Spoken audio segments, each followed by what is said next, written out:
बहुमत मिळाल्यानंतर सत्ता स्थापनेबाबत मुख्यमंत्री पदावरून निर्माण झालेली कोंडी राज्याचे काळजीवाहू मुख्यमंत्री एकनाथ शिंदे यांनी आज फोडली आहे. पंतप्रधान नरेंद्र मोदी आणि गृहमंत्री अमित शहा यांच्याशी फोनवर चर्चा करून महायुतीचं सरकार स्थापन करण्यात कोणताही अडसर नाही असं आश्वस्त त्यांनी केलं आहे. पंतप्रधान मोदी आणि गृहमंत्री शहा जो निर्णय घेतील तो आपल्याला आणि शिवसेना पक्षाला मान्य असेल असंही मुख्यमंत्री एकनाथ शिंदे यांनी सांगितलं. ठाण्यातील निवासस्थानी आयोजित पत्रकार परिषदेत त्यांनी ही कोंडी फोडली. बहुमत मिळाल्यानंतरही राज्यात सत्ता स्थापन करण्यास विलंब झाल्यानं माध्यमांमध्ये महायुतीबाबत उलटसुलट तर्क लढवले जात होते.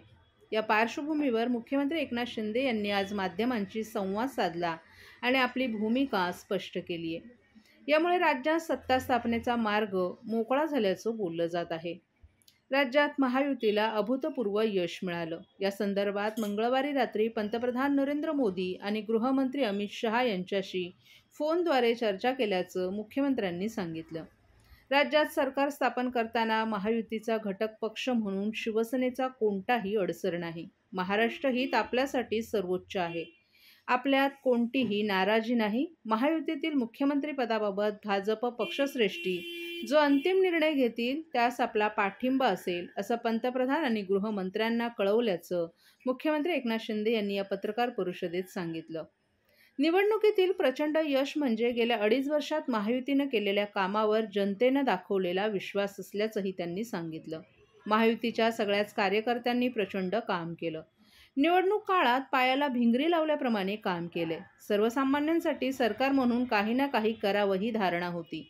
त्यानुसार मुख्यमंत्री म्हणून नव्हे तर कॉमन मॅन म्हणून आपण काम केलं. 2.5 वर्षात केलेल्या कामातून आपण समाधानी आणि आनंदी आहोत. या काळात बाळासाहेबांचे विचार आणि आनंद दिघे साहेबांची शिकवण सोबत होती. पंतप्रधान नरेंद्र मोदी आणि गृहमंत्री अमित शहा पहाडासारखे पाठीशी उभे राहिले. मुख्यमंत्रीपदाच्या काळात त्यांनी निधी दिला, भक्कम पाठबळही दिलं. केंद्र आणि राज्यात समविचारी सरकार असल्यानं राज्याला फायदा झाल्याचं सांगत त्यांनी पंतप्रधान आणि गृहमंत्र्यांचेही आभार मानले.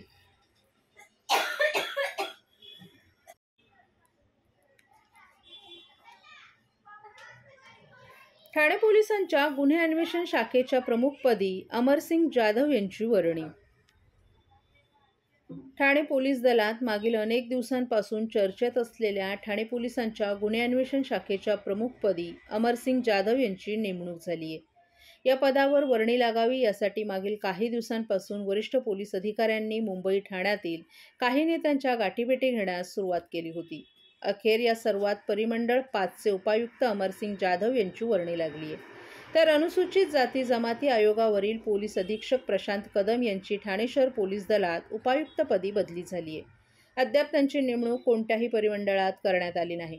दुसरीकडे आता परिमंडळ 5चे उपायुक्त पद रिक्त झाल्यानं या ठिकाणी कोणाची वर्णी लागते याची चर्चा आता ठाणे पोलीस दलात रंगू लागली आहे. ठाणे गुन्हे अन्वेषण शाखेत ठाणे, वागळे इस्टेट, कल्याण, उल्हासनगर आणि भिवंडी अशा पथकांसह खंडणी विरोधी पथक, अंमली पदार्थ विरोधी पथक, मुद्देमाल कक्ष, महिला तक्रार निवारण कक्ष, बाल संरक्षण कक्ष आणि अनैतिक मानवी व्यापार प्रतिबंधक कक्षांचा समावेश आहे. त्यामुळे गुन्हे अन्वेषण शाखेचे प्रमुखपद मिळवण्यासाठी नेहमीच अधिकाऱ्यांमध्ये चढाओढ निर्माण झालेली असते. सुमारे 1.5 महिन्यांपूर्वी गुन्हे अन्वेषण शाखेच्या पदावरील उपायुक्त शिवराज पाटील यांची ठाणे लाचलुचपत प्रतिबंधक विभागाच्या अधीक्षकपदी नियुक्ती झाली होती. ठाणे पोलीस दलातील महत्त्वाचे गुन्हे अन्वेषण शाखेचे पद रिक्त झाल्यानं ठाणे पोलीस दल आणि ठाण्याबाहेरील पोलीस दलातील 5 ते 6 अधिकाऱ्यांमध्ये ठाणे गुन्हे अन्वेषण शाखेचं प्रमुखपद मिळवण्यासाठी चुरस निर्माण झाली होती. या अधिकाऱ्यांनी मुंबई आणि ठाण्यातील काही नेत्यांच्या गाठीभेटी घेतल्या होत्या. परंतु काही दिवसातच विधानसभा निवडणुकीची आचारसंहिता लागू झाल्यानं बदली स्थगित झाली होती. अखेर महायुतीची सत्ता पुन्हा एकदा बहुमतामध्ये आल्यानंतर सत्ता स्थापनेपूर्वीच ठाणे गुन्हे अन्वेषण शाखेच्या उपायुक्तपदी अमरसिंग जाधव यांची नियुक्ती करण्यात आली आहे. मुंबई पाठोपाठ ठाणे पोलीस आयुक्तालय परिसरात दुचाकीवर पाठीमागे बसणाऱ्यालाही हेल्मेट सक्तीचं करण्यात आलं असून हेल्मेट परिधान न करणाऱ्यावर दंडात्मक कारवाई करण्यात येणार आहे. सर्वोच्च न्यायालयानं दुचाकी चालवणाऱ्या आणि पाठीमागे बसणाऱ्यांना हेल्मेट परिधान करणं सक्तीचं केलंय. तरी देखील अनेक दुचाकीस्वार विना हेल्मेट गाडी चालवतात. त्यामुळे अपघातात मोठ्या प्रमाणावर जीवितहानी होत आहे. दुचाकी चालवणाऱ्यांपेक्षा पाठीमागे बसणाऱ्यांचे अपघात मृत्यूचं प्रमाण जास्त आहे. वाहतूक पोलीस विना हेल्मेट गाडी चालवणाऱ्याच्या विरोधात कारवाई करतात, परंतु पाठीमागे विना हेल्मेट बसणाऱ्यांच्या विरोधात कारवाई केली जात नसल्याचं पोलीस प्रशासनाच्या वरिष्ठ पोलीस अधिकाऱ्यांच्या लक्षात आले. त्यामुळे 25 नोव्हेंबर रोजी वाहतूक विभागाचे अप्पर पोलीस महासंचालक, विभागाचे पोलीस अधीक्षक अरविंद साळवे यांनी परिपत्रक काढून ठाणे ग्रामीण या भागात दुचाकीस्वार आणि त्यांच्या पाठीमागे बसणाऱ्यालाही हेल्मेट सक्ती केली आहे. विना हेल्मेट दुचाकी चालवणारे आणि पाठीमागे बसणारे या दोघांच्या विरोधात दंडात्मक कारवाई करण्याचे आदेश देण्यात आलेत. त्यामुळे मुंबई पाठोपाठ ठाण्यात देखील पाठीमागे बसणाऱ्याला विना हेल्मेट प्रवास करता येणार नाही. महाराष्ट्रातील भगिनींना आधार देणारी राज्य शासनाची मुख्यमंत्री माझी लाडकी बहीण योजना. या योजनेअंतर्गत अल्प उत्पन्न गटातील 21 ते 65 वयोगटाच्या भगिनींना मिळणार दरमहा 1500 रुपयाची मदत. अर्ज करण्यासाठी 31 ऑगस्ट 2024 पर्यंत मुदतवाढ. कुटुंबाचं वार्षिक उत्पन्न 2.5 लाख रुपयांपेक्षा कमी असलेल्या महिला पात्र. कुटुंबाकडे पिवळं किंवा केशरी रेशन कार्ड असल्यास उत्पन्नाचा दाखला आवश्यक नाही.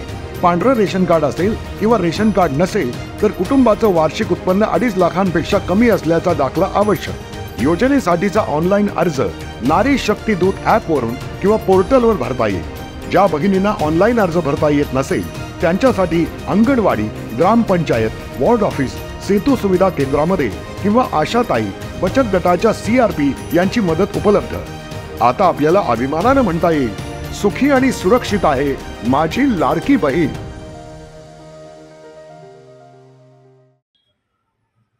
बालविवाह मुक्त भारत या राष्ट्रीय अभियानास आज दिल्ली येथे प्रारंभ झाला.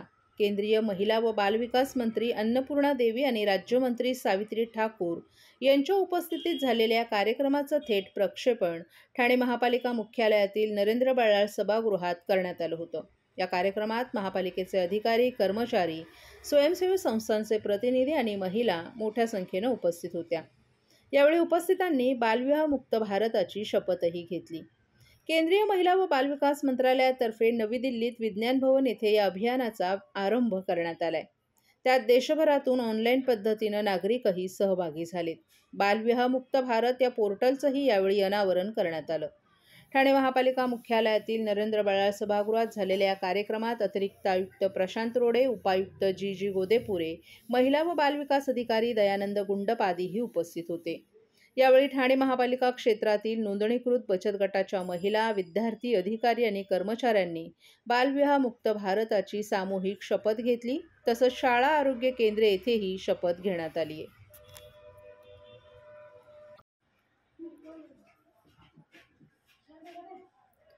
कळवा खारेगाव परिसरातील विकास आराखड्याविरोधात माजी मंत्री जितेंद्र आव्हाड आक्रमक.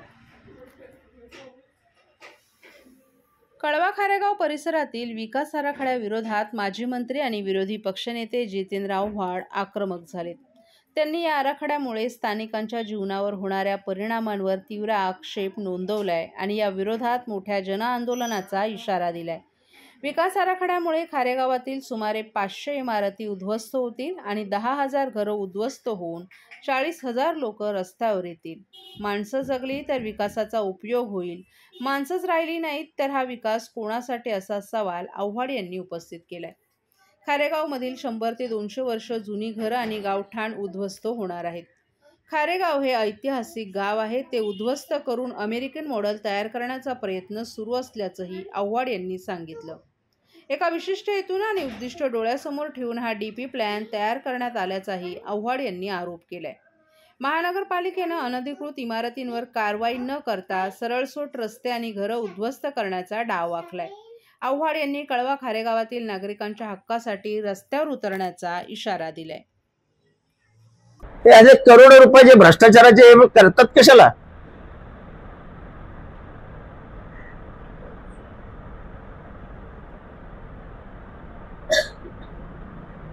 आणि एवढीच हौस आहे तर ठाण्यातलं करा ना, DP प्लॅनचे रस्ते उघड.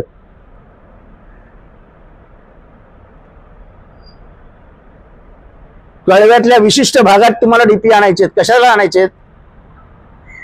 आणि कळव्यामध्ये काय एवढं ट्रॅफिक जॅम बिम होत नाही आता. तिसऱ्या पुलामुळे कळव्यातल्या लोकांना चांगली हे मिळालेली आहे. आणि जर तो मागचा रस्ता जो आम्ही सुचवला जो खारेगाव मार्गे जाईल तो झाला तर मग कधी ट्रॅफिकच होणार नाही. ते तुम्ही ट्रॅफिकचा विचार करून डीपी प्लॅन आणता ना. आता काय इथे उघड्या जमिनी नाही आहेत. अरे कमीत कमी महानगरपालिकेने जिथे उघड्या जमिनी आहेत तिथे होणारी अतिक्रमण तर रोखावीत. माझं सौरभ राव यांना आव्हान आहे की डीपी रोडवरती बिल्डिंग होत आहेत. आम्ही वारंवार सांगतो डीपी रोडवरती बिल्डिंग होत आहेत. काय ना मस्त अधिकारी खातात 300 रुपये स्क्वेअर फीट. मस्त भाव लावलाय. मेन रोडवरती बिल्डिंग होत आहेत. स्टेशनच्या जवळ बिल्डिंग होत आहेत. 9 बिल्डिंग एका एरियात चालू आहेत. कोणाला काय पडलेली नाही.